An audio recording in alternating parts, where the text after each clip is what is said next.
السلام علیکم ناظرین، آپ دیکھتے ہیں ہم سوشل ایشوز کے حوالے سے بات کرتے ہوتے ہیں۔ آج میرے ساتھ ایک ایسی بہنہ موجود ہے جن کی آواز ہم آپ تک پہنچا رہے ہیں۔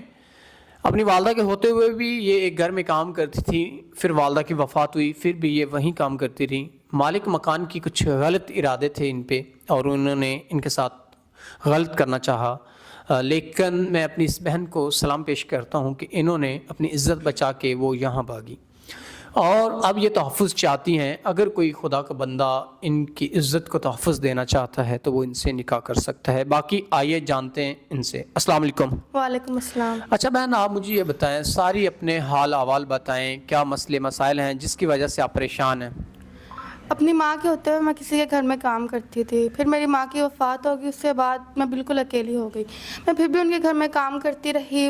میں جانتی نہیں تھی کہ مالک مکان کی نگاہ مجھ پر غلط نگاہ ہے، تو جب مجھے محسوس ہوا تو میں وہاں سے اپنی جان بہت مشکل سے بچا کر نکل آئی، کیونکہ مجھے اپنی عزت بچانی تھی۔ مالک مکان نے آپ کے ساتھ غلط کرنا چاہا جی، تو پھر آپ وہاں سے نکلیں، تو اب آپ در بدر دھکے کھا رہی ہیں۔ یوں تو زندگی نہیں گزرتی۔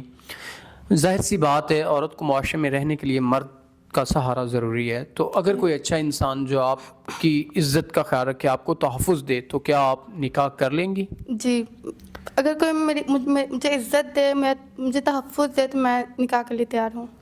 ناظرین، یہ بہن واضح طور پہ کہہ چکی ہیں کہ اگر کوئی تحفظ دینے والا انسان جو کہ ان کی عزت کی پاسداری کر سکے، پہلے جس طرح یہ جہاں کام کرتی تھیں وہاں غلط کرنے کی کوشش کی گئی، لیکن باعزت طریقے سے یہ اپنی عزت بچا کے بھاگیں، لیکن اب یہ در بدر دھکے کھا رہی ہیں۔